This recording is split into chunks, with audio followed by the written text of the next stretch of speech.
Bismillahirrahmanirrahim. Alhamdulillahirabbil alamin.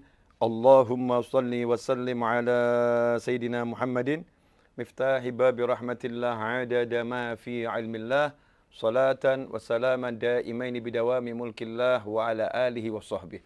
Allahumma shalli ala sayidina Muhammadin salatan taftahu biha lana futuhal arifin wa tufaqihuna biha fid din wa ala alihi wa sahbihi. Assalamualaikum warahmatullahi wabarakatuh. Sahabatku yang dimuliakan Allah, alhamdulillah sore hari ini kita dalam limpahan nikmatnya Allah Subhanahu wa taala. Nah, jangan lupa di penghujung hari kita diperintahkan untuk bersolawat 10 kali kepada Nabi Muhammad sallallahu alaihi wasallam. Siapa yang solawat pagi 10 kali, solawat sore 10 kali, maka ia dijamin mendapatkan syafaat baginda Muhammad sallallahu alaihi wasallam. Bagi teman-teman yang dalam perjalanan pulang dari kerja, mungkin masih di jalan atau mungkin yang naik motor lagi kehujanan kemudian berteduh ya, atau yang lagi istirahat di rumah, udah nyampe rumah, atau siapapun antum yang saat ini sedang menyaksikan tayangan live bersama saya mendapatkan satu pertanyaan menarik ya, dari salah seorang sahabat saya yang berkirim pesan lewat WhatsApp. Semua yang berkirim pesan lewat WhatsApp ataupun yang menjadi subscriber YouTube, saya sebut sahabat saya. Nah, antum berarti sahabat saya. Bertanya begini, Assalamualaikum warahmatullahi wabarakatuh. Habib Novel izin bertanya, amalan apakah atau kebiasaan apakah yang dapat meningkatkan kecerdasan seseorang karena saya hamba Allah yang sedang berkuliah. Jazakumullah khairan wa iyyakum. Amalan apa yang bisa meningkatkan kecerdasan? Ada dua hal yang penting dilakukan. Ya, yang mudah dan penting untuk dilakukan. Dosa itu akan menyebabkan kecerdasan seseorang menurun. Ya, dosa akan menyebabkan kecerdasan seseorang menurun.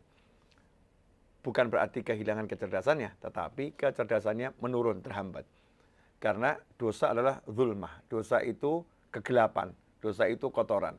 Sehingga ketika seseorang berbuat dosa, hatinya menjadi semakin gelap, ya, semakin kotor. Sementara manusia itu punya dua kekuatan. Ya, kekuatan lahiriah dan kekuatan batiniyah. Kekuatan jasmani dan kekuatan ruhani. Seringkali kita mengasah kecerdasan jasmani, mengasah akal kita ya. Otak diasah dengan berbagai macam vitamin, dengan olahraga, dengan cara hidup sehat dan lain sebagainya. Itu cara meningkatkan kecerdasan secara jasmani ya, secara jasmani. Akan tapi jangan lupa kecerdasan jasmani ini jauh ya kalah dengan kecerdasan ruhani. Kecerdasan ruhani ya akan menyebabkan seorang cerdas yang secerdas-cerdasnya atau cerdas yang sebenarnya. Dan kecerdasan ruhani itulah kecerdasan yang muncul dari ruh kita, dari hati kita dengan izin Allah Subhanahu wa taala. Kecerdasan ruhani sangat dipengaruhi oleh ketaatan.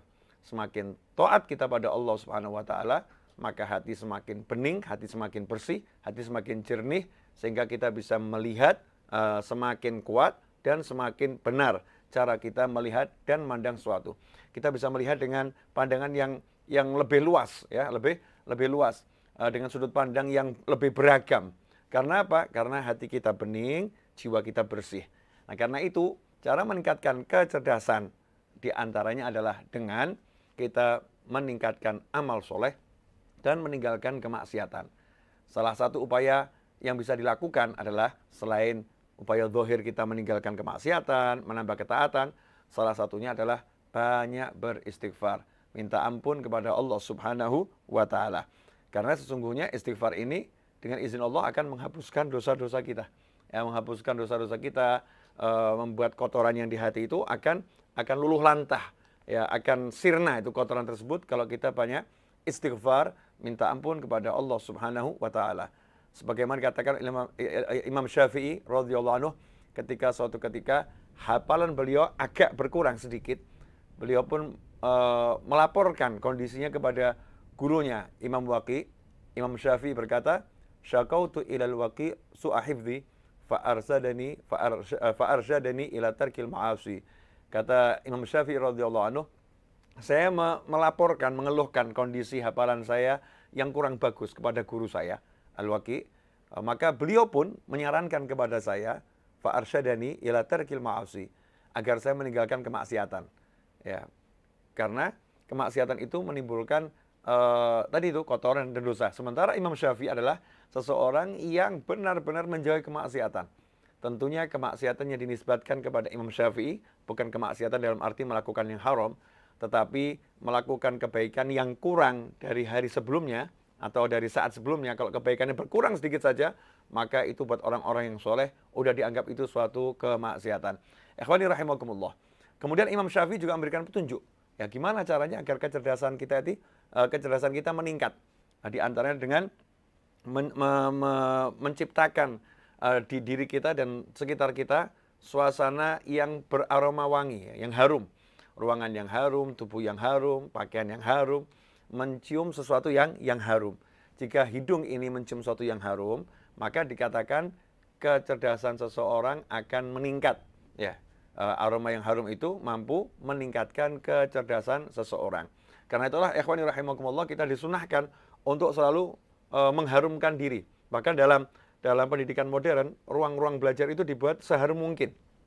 Ya, dibuat seharum mungkin. Ada aroma atau pengharum ruangan yang setiap sekian menit menyemprotkan ya aroma tertentu yang harum, agar apa? Agar yang di ruangan itu merasa nyaman. Kemudian kecerdasannya pun menjadi meningkat. Ya. Kecerdasan menjadi meningkat. Itulah di antara dua hal yang bisa dilakukan untuk menambah kecerdasan. Nah, salah satu pula yang bisa ditambahkan adalah dengan banyak bersolawat kepada Nabi Muhammad SAW. Karena solawat adalah salah satu amal soleh yang sederhana, yang mudah dilakukan, dan mendatangkan rahmat langsung dari Allah SWT. Karena orang yang bersolawat kepada Nabi Muhammad SAW, Allah bersolawat kepadanya. Ketika Allah bersolawat kepadanya, Allah limpahkan rahmat, Allah ampuni dia, Allah angkat derajatnya. Karena itulah ikhwani rahimakumullah, setidaknya kita baca istighfar, kita baca solawat, ya, tinggalkan maksiat, amal soleh, kemudian berupaya agar diri kita selalu dalam keadaan harum. Nah, insya Allah itulah yang bisa saya sampaikan kepada sahabat yang bertanya tadi tentang cara meningkatkan kecerdasan. Ya, mudah-mudahan sedikit ini bermanfaat. Ya, insya Allah kita akan sambung lagi pada live streaming episode selanjutnya. Bagi Anda yang menyaksikan tayangan ini dan belum subscribe, jangan lupa segera subscribe agar channel HNA channel Habib Novel Idrus channel ini bisa mencapai angka 1M subscriber ya. Itu salah satu target kita ke depan. Kemudian bagi antum yang ingin ikut andil untuk pelunasan tanah, pembangunan dan kegiatan Masjid Ar-Raudhah, maka antum bisa subscribe, antum bisa transfer ke nomor rekening yang tertera di layar monitor, di running text di bawah ini. Insya Allah berkah untuk semuanya. Saya Novel bin Muhammad Al-Idrus, atau yang biasa antum panggil dengan Habib Novel, mengucapkan jazakumullah khairan atas kebersamaan antum. Insya Allah kita bertemu lain waktu dalam keadaan yang lebih baik. Hakadha walafu minkum. Wassallallahu ala sayyidina Muhammadin wa alihi wasallam walhamdulillahi rabbil alamin. Wassalamualaikum warahmatullahi wabarakatuh.